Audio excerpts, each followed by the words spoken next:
Alors bonjour à toutes et à tous, bienvenue sur dailyfix.fr, bienvenue au Good Morning Euro Dollar. Nous sommes le lundi 18 juillet 2016 et c'est une semaine importante pour l'euro. Ça fait longtemps, la Banque Centrale Européenne qui est attendue. Alors elle n'est pas attendue sur grand chose puisque normalement elle ne devrait pas changer à l'image de la surprise la semaine dernière de la Banque d'Angleterre qui a reporté sa décision en matière de taux en août prochain, probablement et logiquement d'ailleurs, parce que le gouvernement britannique a changé mercredi dernier et que lorsqu'un nouveau gouvernement arrive, eh bien, faut nouer des contacts avec la Banque centrale et pas prendre une décision précipitée sans savoir ce que le gouvernement envisage de faire de son côté. Donc pour la partie budgétaire, ce sont des choses qui fonctionnent ensemble, politique monétaire, politique budgétaire.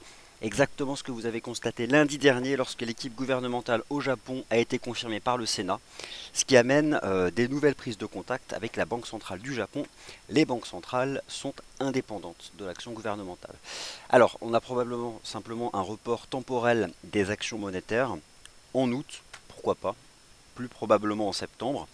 Je jetais un œil ce matin au prix des contrats futurs négociés à Chicago sur le taux d'intérêt des Fed Funds. Donc, ça permet de comprendre comment les investisseurs se projettent sur l'action en matière conventionnelle de la Réserve fédérale. Et autant vous dire que le 27 juillet prochain, la probabilité reste très faible de voir la Réserve fédérale relever ses taux. Et pourtant, sur le plan macroéconomique aux États-Unis, sur le plan des résultats des entreprises, tous les signaux sont au vert et un beau vert. Et le dollar américain garde le lead sur le marché des changes pour bien sûr la dimension macro aux États-Unis et surtout parce que depuis le vote britannique favorable au Brexit, il y a donc une défiance relative, vis-à-vis des devises européennes. Voilà donc pour l'introduction. Je vous laisse prendre connaissance de l'avertissement sur les risques liés au trading. Trader sur marge comporte un risque élevé, ne peut être recommandé à tout investisseur, car cela peut générer des pertes qui dépassent votre capital de trading. Alors, on aura l'occasion dans le morning meeting d'étudier plus en détail ce qui nous attend cette semaine sur le plan de l'agenda statistique.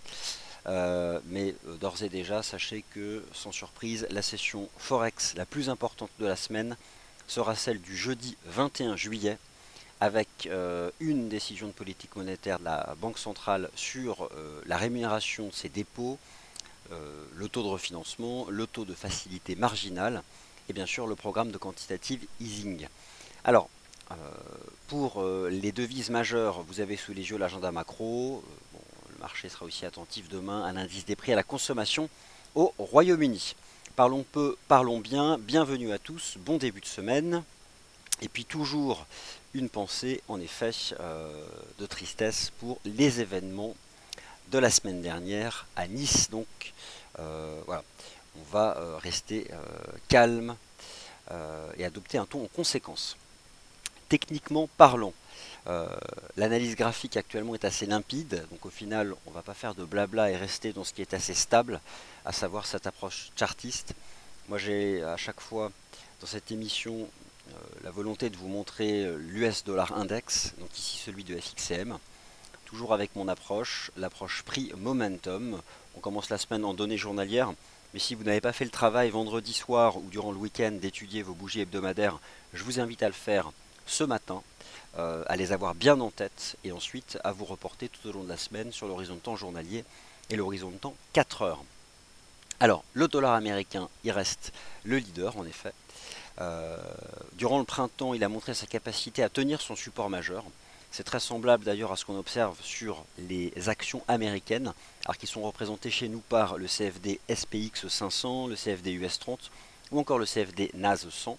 Si j'avais un signal de marché à retenir la semaine dernière, c'est bien sûr les nouveaux records historiques de Wall Street, alors qu'en Europe, on se situe toujours en moyenne, selon l'indice utilisé, entre 30 et 35% en dessous des plus hauts du printemps 2015, qui sont déjà très en deçà des plus hauts historiques.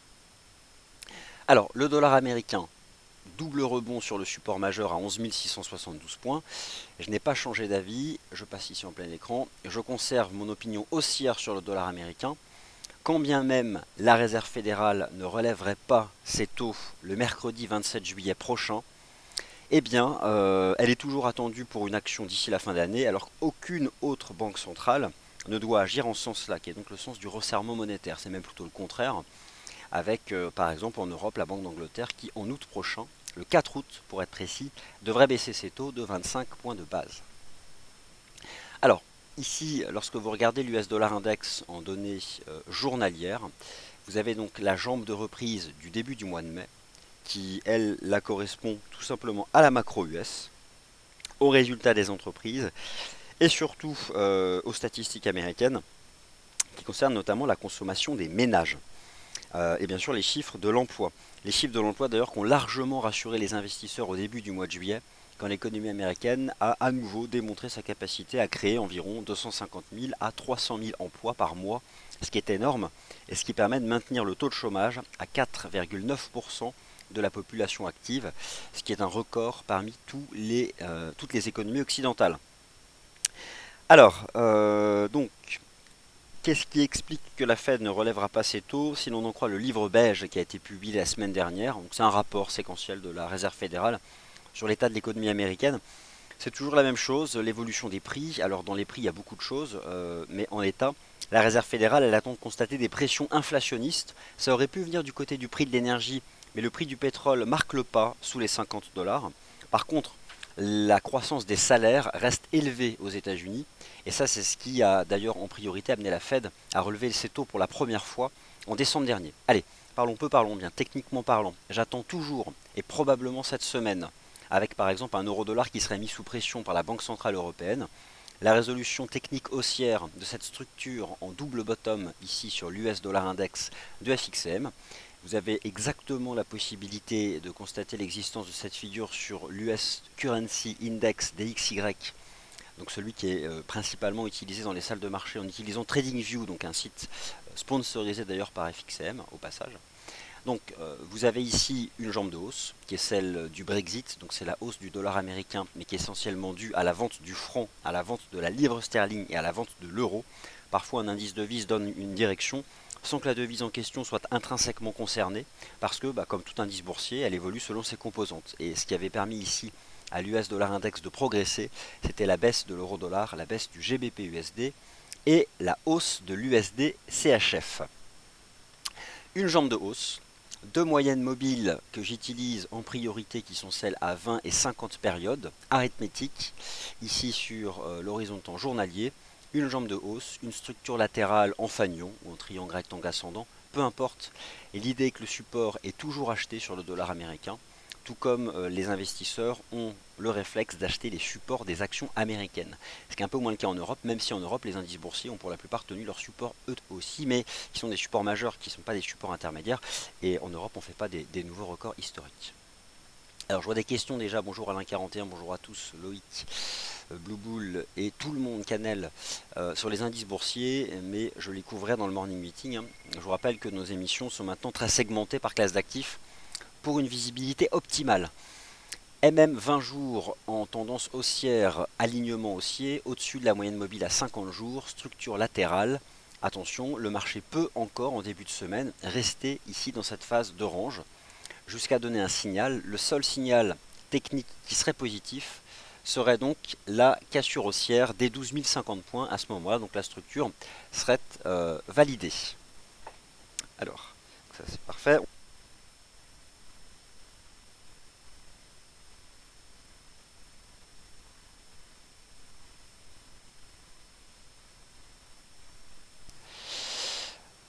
Voilà, donc l'idée c'est ça, c'est le signal technique à surveiller cette semaine pour aller plus haut. Donc on peut déjà, d'ores et déjà, s'exposer au dollar américain, toujours sur support. La dernière fois qu'il était sur un petit support, c'était vendredi. Là, on teste la partie haute du range, donc c'est pas un point d'achat. Notez aussi l'étude technique du momentum du marché, qui est représentée ici donc par l'indicateur technique RSI, qui se maintient au-dessus de 50, qui montre qu'en part relative, les variations positives gardent largement le dessus. L'AUD-USD reste sous résistance, donc l'idée c'est que déjà il n'est pas directionnel. D'autre part, en données journalières, on a presque une structure en avalement baissier ici, donc qui remonte à la séance du 15 juillet.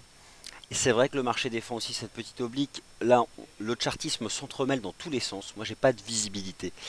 Alors, à très court terme, le dollar US, il teste la partie haute du range, donc on ne peut pas acheter la partie haute d'un range, mais en même temps, on ne peut pas vendre non plus, vu la force sous-jacente du dollar US, pour toutes les raisons fondamentales qu'on connaît, et pour cette approche aussi technique. Donc, voilà, en effet, on cale un peu sous la résistance, mais peut parfaitement aussi accélérer. Donc l'AUD-USD, en ce qui me concerne, tant qu'il se maintient sous 0,7650, je vois plutôt un risque de repli. Et vu le chandelier de vendredi, bon, pourquoi pas revenir sur la MM 20 jours, sans grande conviction, mais en tout cas il est sous résistance. USD4 sur support, ça peut être intéressant, sauf que vous avez là un actif qui n'est pas en tendance. Déjà le chartisme le montre, c'est un range entre 1,28 et 1,32. Le RSI D1 qui oscille autour de 50 illustre sur le plan du momentum qu'il s'agit d'un range. Et d'autre part, toutes les moyennes mobiles sont à plat. Donc là aussi, vous n'avez pas de direction swing sur l'USD-CAD. Malgré tout, la tenue du support ici à 1,2831 m'intéresse, ainsi que cette ligne de tendance. Donc moi je privilégie quand même les scénarios de rebond au-dessus des 1,2830 ici sur le taux de change USD-CAD. USD-Yen toujours bien orienté, c'est propre. La semaine dernière a été particulièrement positive. C'est ce chandelier weekly que je voulais vous montrer, où on a donc une structure en avalement. Alors ça reste baissier sur le fond, hein, le RSI weekly, la dynamique de fond, illustrée ici par la moyenne mobile à 20 semaines. Malgré tout, si vous prenez l'USD-Yen depuis le début de l'année, on a quand même une semaine de rupture. En tout cas, on n'a jamais eu une semaine autant haussière, et dont le point de départ a été donné par la victoire de l'équipe de Haruhiko Kuroda, donc non, pardon, de Shinzo Abe au Sénat. Ce qui, là aussi, conforte les anticipations du marché dans le sens d'un nouvel assouplissement monétaire de la Banque centrale du Japon qui, elle, est dirigée par Haruhiko Kuroda. Donc, on voit bien que le marché considère que le taux de change USD-Yen tient les 100 yens. Il faut savoir qu'à 100 yens, la devise japonaise s'est appréciée de 25% depuis le début de l'année, ce qui a priori n'est pas prêt à tolérer ni le gouvernement ni la Banque centrale. Techniquement parlant, la semaine dernière est une semaine de rupture. À très court terme, on teste les points bas du 23 avril, c'est une résistance. Mais moi j'envisage cette semaine de nouveau plus haut, toujours sur ces paires en yens, et notamment ici sur l'USD-Yen. Par contre, dans l'immédiat, c'est vrai qu'on teste cette résistance. Alors, je vais quand même retirer quelques niveaux horizontaux ici, vous êtes en données journalières. La résistance, vous la constatez comme moi, elle se situe à 106 yens. Ces 106 yens étaient justement l'objectif théorique de la cassure des 103,40. Alors, le signal avait été donné dès lundi dernier, hein, à la cassure des 101, lorsqu'on a été sorti par l'eau de ce petit wedge.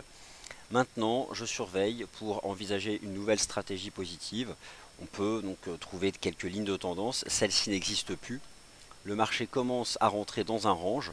Est-ce que la conso est terminée? Je ne sais pas vraiment ce qu'on nous prépare ici sur le plan du momentum. Peut-être une structure en drapeau, quelque chose comme ça. Mais en tout cas, pour l'instant, le marché n'en est pas sorti. Et on voit, on constate ici une résilience haussière avec plutôt plus de faux signaux baissiers qu'autre chose. Regardez, le marché brise la 20 H4, puis finalement la réintègre dans la foulée, mais n'accélère pas pour autant parce que ici, on est toujours sous les 106 yens. Donc voilà, on a un premier support qui se trouve ici à 104,62, au-dessus duquel le marché peut tenir. Un second qui se trouve ici à 103,90. Bon, vous l'avez compris, cette semaine, je pense que c'est un marché qui peut aller plus haut. Parmi les facteurs de soutien des paires en yens cette semaine, il y a bien sûr l'action que pourrait mener donc la Banque centrale européenne en faveur du risque. Ça reste quand même une catégorie de taux de change qui a un lien fort justement avec le risque. D'autre part, voilà, on avait brisé cette trendline. Alors, qu'est-ce qu'on peut envisager comme point d'entrée?